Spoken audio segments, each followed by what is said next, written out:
투자 이야기를 하다 보면 여러 가지 전문가들이 이야기하는 기준들이 있어서 이 방송을 보면 이걸 따라가야 하나, 저 방송을 보면 또 저걸 따라가야 하나, 그 기준에 대해서 고민하시는 분들이 굉장히 많으시더라고요. 그래서 오늘 이 시간은 이철희 원장만이 가지고 있는 내 투자 기본 원칙에 대해서 좀 알아보는 시간을 마련했습니다. 어떤 기본들 좀 세우고 접근하면 실패하지 않을까요, 원장님? 네, 오늘 12가지 여러분들에게 지침을 좀 말씀을 드리도록 하겠습니다. 첫 번째는요. 비논리적인 시장에 적응하라라고 제가 적어놨습니다. 늘 제가 수업 시간에 말씀을 드리는데요. 부동산 학이라고 하는 그러한 분야도 있고, 그리고 계산을 해서 분석을 해서 투자성을 알아내는 그러한 논리적인 것들이 있습니다. 그런데 시장은 논리적이지만은 않더라고요. 그래서 사람들의 심리라든가 정책적인 요인들이 반영이 되어서 부동산 가격이 굉장히 많이 움직일 수가 있어요. 그러니까 여러분들이 논리적으로만 투자를 하려고 하면 투자 자체가 안 됩니다.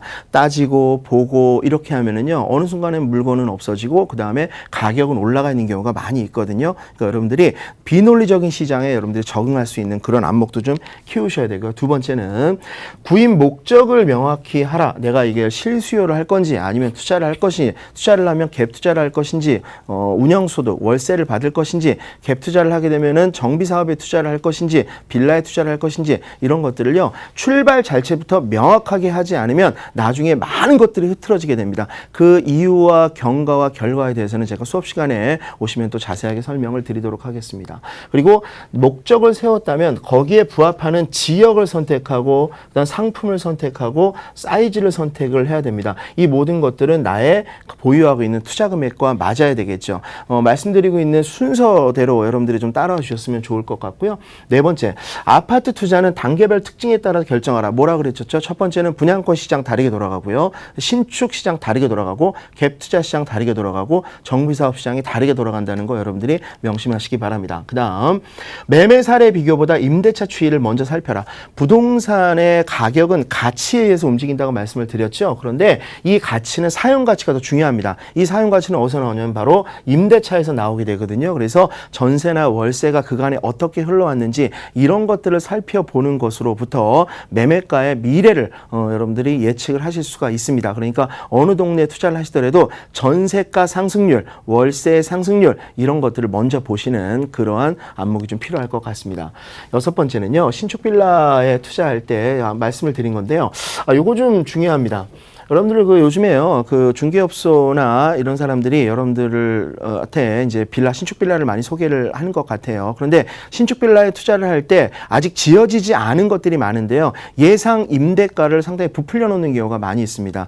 전세 가격이 높으면, 분양가 대비 전세 가격이 높으면 투자 금액이 작아지기 때문에 투자를 좀 더 용이하게 시킬 수가 있기 때문에 그런 현혹들을 좀 많이 하는 것 같은데요. 여러분들 그렇게 생각하지 마시고요. 그 주변에 과연 빌라들이 얼마의 전세가 들어가는 게 정상적이냐, 그리고 너무 높다 생각이 들면 인근에 있는 아파트의 같은 사이즈의 전세 가격을 비교해 보시기 바랍니다. 그렇다면은 이게 중개업소에서 얘기하는 이 빌라의 전세 예상 전세 가격이 앞에 있는 이 아파트에 거의 육박하더라라고 하면 그것은 현실성이 없는 것이거든요. 그래서 그런 부분도 한번 체크를 해보시고요. 원가 분석을 반드시 하시기 바랍니다. 매매가, 분양가에서 건축비 빼고 소유비용 빼고 나머지 나온 가격, 그것을 대지 지분으로 나눠서요, 인근에 있는 단독 다가구 주택의 가격과 반드시 비교를 해보시기 바랍니다.